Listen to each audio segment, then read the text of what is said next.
Hello, Norfolk and Nottinghamshire class, and welcome to your English lesson today. Thanks for joining us. This is our 5th lesson of 15 lessons, Once in a Lifetime by John Gullidge.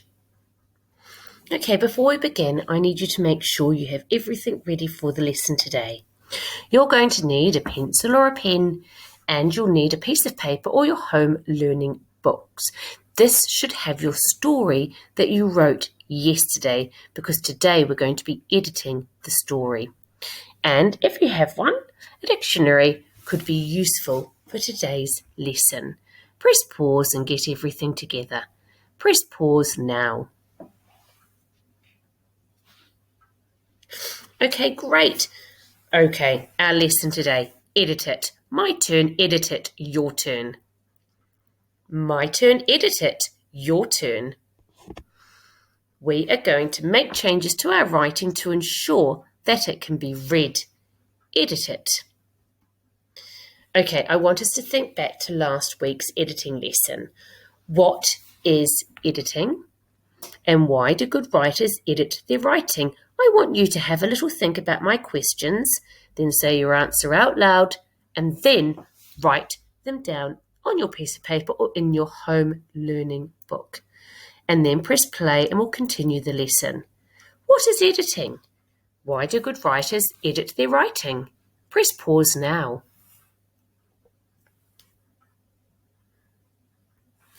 Okay, amazing, you're back. So let's have a look and see what I wrote. I've said that editing is fixing the mistakes in our writing, grammar, spelling, and punctuation. Let's say that together. Editing is fixing the mistakes in our writing, grammar, spelling, and punctuation. My turn. Editing is fixing the mistakes in our writing, grammar, spelling, and punctuation. Your turn. Okay, and why do good writers make changes and edit their writing? Well, very simply, they need to make sure that their writing is correct and accurate so that the reader can understand it. Okay, now when we're at school and we have finished our writing, the first thing that we do is we reflect on what we have written, and we really think about what is great about our writing, what are we really proud of. And because we have been focusing this week on expanded noun phrases, I want you to really look out for expanded noun phrases in your writing. Okay, we're going to have a look at my writing first. And I want you to help me think about what's great about my writing. And I want you to help me to find all the expanded noun phrases that I have used. Okay, so when you read my writing, you might notice I've made some mistakes. I don't want you to focus on that yet. I want you just to think about what's great about my writing and what expanded noun phrases have I used. I want you to pause the video and then find all the expanded noun phrases and then press play and we'll continue. What expanded noun phrases have I used in my writing? Press pause now.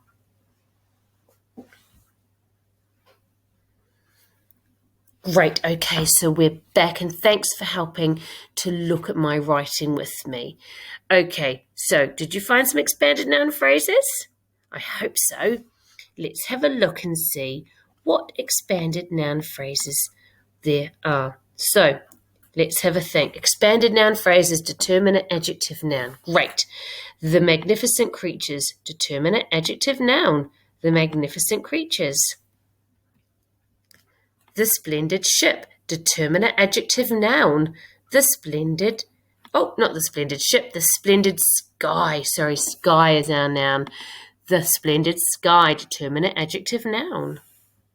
And a doomed ship. That means it's not a great thing, is it? It's doomed because it's not moving anywhere. It's a bit broken. It's just doomed to be stranded in the sky. So it is a doomed ship. Determinate, adjective, noun. A doomed ship. The flying turtles. Determinate, adjective, noun. Yep, the flying turtles. Okay, his trusty rope. Determinate, Adjective, noun, it's his rope. It's his trusty rope. Excellent. So I've managed to use quite a lot of expanded noun phrases. And what's great about my writing, I have also tried to use some fronted adverbials that we learned about at school. So I'm really proud about my writing because I've used expanded noun phrases and I've used previous learning. I've used some fronted adverbials too. So I hope that you found all of the expanded noun phrases in my writing. It's time to reflect on your writing. I want you to have a look through your writing and I want you to think what is great about my writing.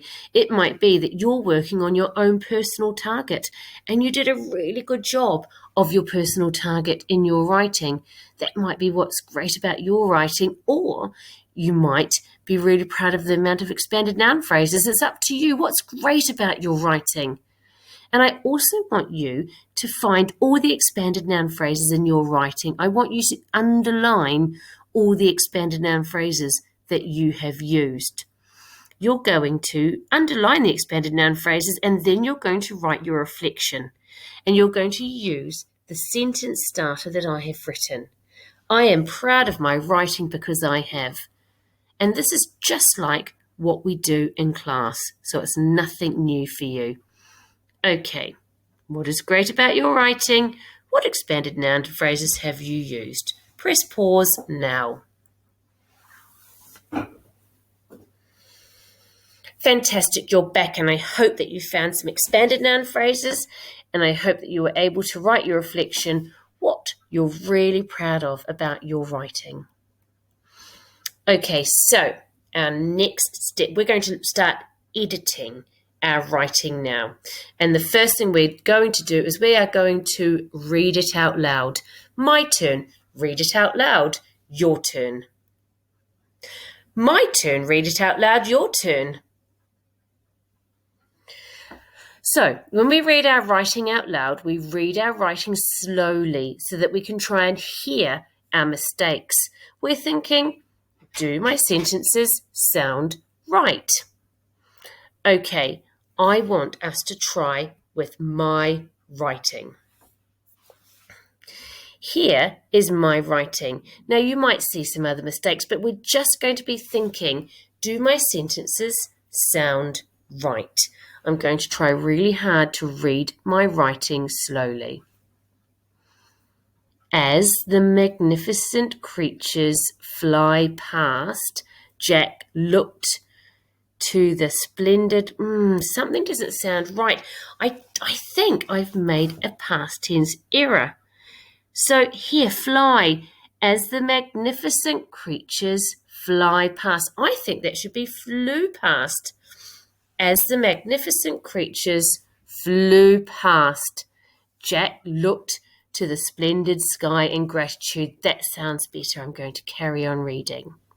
Finally, he would be saved from a doomed ship.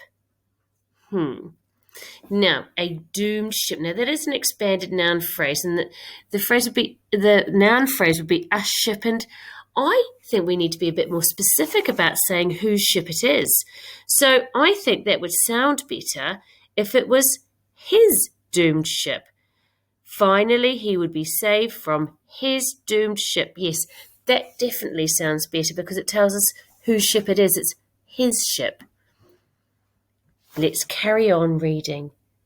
But he would have to work quickly if he were to make use of the flying turtles. Without hesitation, he leapt to the front of his vessel to locate his trusty rope. However, little did he know the rope wasn't to be trusted at all. And that all sounds correct to me. So, now it's going to be your turn to read your writing out loud.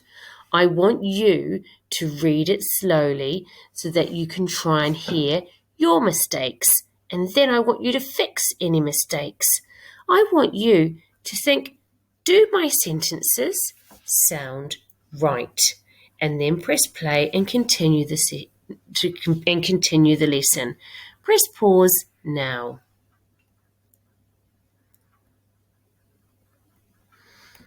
Great. Okay, so you should have fixed any mistakes that you heard in your writing.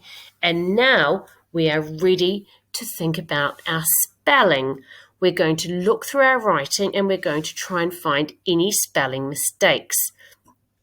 I want us to be looking out for any high frequency words and any longer words and break them into syllables and see if we can hear all the sounds in the syllables.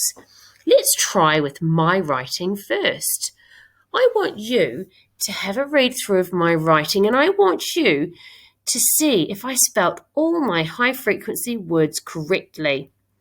Then I want you to try and find a longer word that I haven't broken into syllables, so I haven't spelt correctly. Okay, I want you to have a look for my mistakes first, and then we're going to have a look at them together. I want you to try and find any words that have been spelt incorrectly. Do that now. Press pause.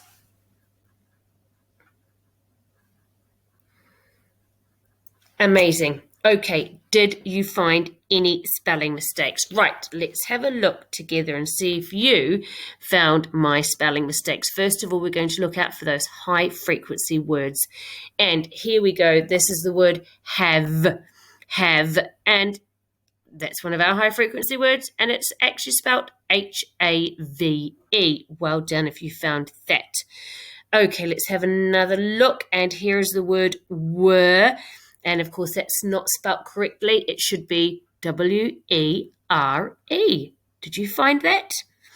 Okay, were there any more? Yes, okay, so this here is the wrong spelling of no. It's however, little did he know. Little did he know, and that is K-N-O-W. Okay, because it's little did he know, little did he understand. Okay. I wonder, that was a tricky one. I wonder how many of you fixed that error for me. And this is another error, and I actually chose to write this one especially because this is a mistake that sometimes comes up in the class a lot. And this apostrophe is in the wrong place because it is for an omission. It should be here because it was not. It is we're omitting the O. So it should be written like this. I need us to be really careful. So did you get all of those spelling errors? And what about a longer word that I haven't broken into syllables? Did you find a mistake in one of the longer words? Did you find? Here we go. So hesitation. So let's break the word hesitation into syllables. Hesitation. Hesitation. And I wrote hesitation. So I haven't spelt that correctly. I need to put hesitation. Hesitation. So here we go. That is how it should be. And I had missed out one of the syllables in the middle there. Okay, did you find all of my spelling errors and fix them? Well done if you did. Now it's time to fix your writing errors. I want you to read your writing again and look out for any spelling mistakes that you have made. And I want you to fix these spelling mistakes. If you have a dictionary, you could use your dictionary to help you with some of your spellings. Press pause and do that now. Press pause.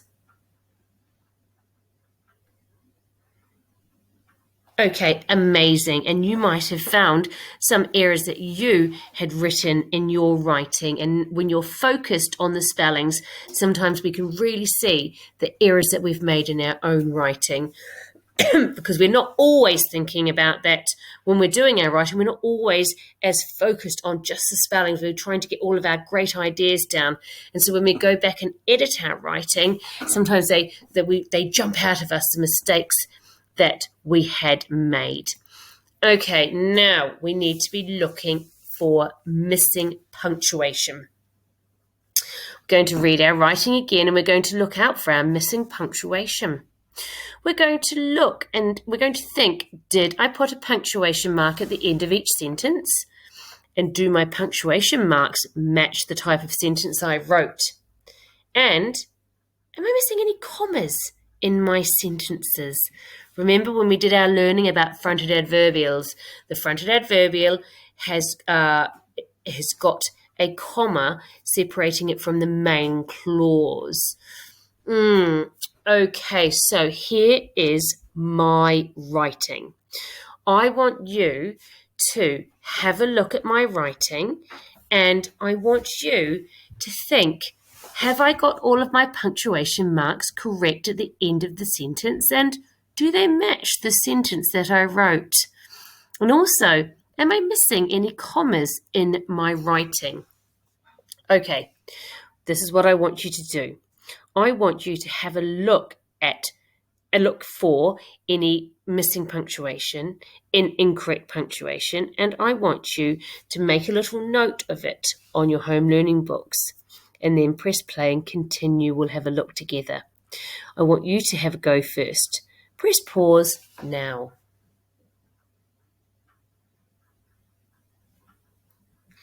Okay, brilliant. Let's have a look together. So, as the magnificent creatures flew past, now that is a fronted adverbial. And it's a time-fronted adverbial. And there should be a comma there between the time-fronted adverbial and the main clause. And there we go. That should have a comma. Did you find that one? Okay, let's keep reading. Finally, he would be saved from his doomed ship. Have a look at that question mark. Have I written a question? Finally, he would be saved from his doomed ship. That's not a question. That shouldn't have a question mark there. That should be a full stop. And any more missing punctuation. But he would have to work quickly if he were to make use of the flying turtles. Now that there sounds like the end of my sentence. So that should be a full stop. Without hesitation, he leapt to the front of his vessel and, oh look, I have another fronted adverbial, without hesitation. That's a manner fronted adverbial, and that should have a comma there as well to separate the fronted adverbial from the main clause. Okay, did you fix all of those punctuation errors in my writing? Okay, so now it's time to read your writing again and look out for any missing punctuation. I want you to think, did I put a punctuation mark at the end of each sentence? And do my punctuation marks match the type of sentence I wrote? I put a question mark when it wasn't a question that I'd written, so it was a statement, so it needed to have a full stop. And I want you to think about, are you missing any commas in your sentences? Really looking at your fronted adverbials and make sure that there is a comma after your fronted adverbial. I want you to fix any punctuation that you can find in your writing. And then press play and continue the lesson. Press pause now. Okay, amazing. So we have reflected on what's great in our writing. We have checked to make sure if there's any grammar problems in our writing or missing words. We've looked at our spelling, we've looked at our punctuation, and now we need to look for capital letters. We're going to read our writing again and we're going to look out for missing capital letters. We're going to think, did I use a capital letter at the beginning of every sentence? And did I use a capital letter for all proper nouns, names of people and places? And did I use a capital letter for the word I? Let's try with my writing. I want you to have a look through my writing, and I want you to see if I've used a capital letter at the beginning of every sentence. And I want you to see if I've used the capital letter for proper nouns and for the word I. And then we'll continue the lesson and we'll have a look together. I want you to have a look first. Press pause now.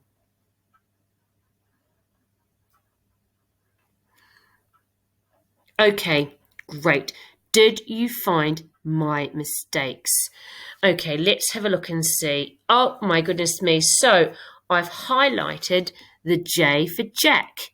And of course, this should have a capital letter because it's a proper noun. It is his name. Did you find that one? Well done if you did. And there is one more error. And here we go. Without is at the start of the sentence, so that should be a capital W. Well done if you were able to fix my mistakes. I want you to try on your writing. I want you to read your writing again and look out for missing capital letters. I want you to look for capital letters at the beginning of the sentences, for proper nouns, and if you've used the word I. Fix any of your missing capital letters that you can find in your writing. And then press play and continue the lesson. Press pause now. Okay, that is amazing. So you have edited your writing so that it can be read and understood by your reader. And now we're going to move on to our final step. We need to publish our writing. My turn, publish it, your turn. My turn, publish it, your turn.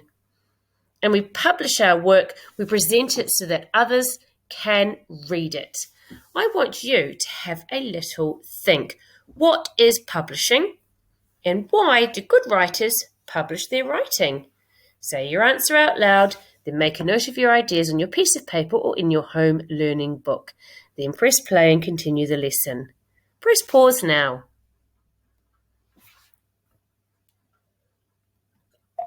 Okay, now here is what I wrote. I've said that publishing is presenting our work so that others can read it. And I've said that publishing is a really important part of the writing journey. It demands an audience. It means that someone is going to read our writing. Now, do you remember from yesterday's lesson, I said to you, I want you to write this story for someone. And I was going to write my story for Mr. Cheesewright. So when I am publishing my writing, I can give Mr. Cheesewright a copy of my published work so that he can have a read of what I have written. And he's going to really enjoy reading it when it looks good and it's presented well. Okay, you're thinking about who's going to view your published work and how are you going to publish your writing. You might choose to type it onto the computer. You may wish to turn it into a book. It's up to you. It's your writing. You get to choose how you're going to publish your writing. Now, when I'm publishing my writing, I'm going to put some nice relaxing music on in the background. I'm going to get really comfortable and then I'm going to start my publishing. This might take you a bit of time to do. So you might even want to do it in 2 parts and have a break in the middle. It's completely up to you.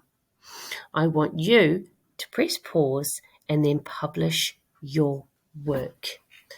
What we're going to do then, in actual fact, when you're publishing your work, you don't need to come back to this lesson, okay? So you just need to publish your work and then you can share your writing with somebody that you want to share it with. Okay, and I want you to celebrate how hard you've worked on your writing to really engage your reader. Well done, everybody. That is the last part of this week's writing. We're going to continue with Once in a Lifetime. Next week, we're going to do some different types of genres. We're going to begin learning about different genres. Enjoy publishing your work. Have a wonderful weekend and look forward to continuing Once in a Lifetime with you next week. Take care. Bye.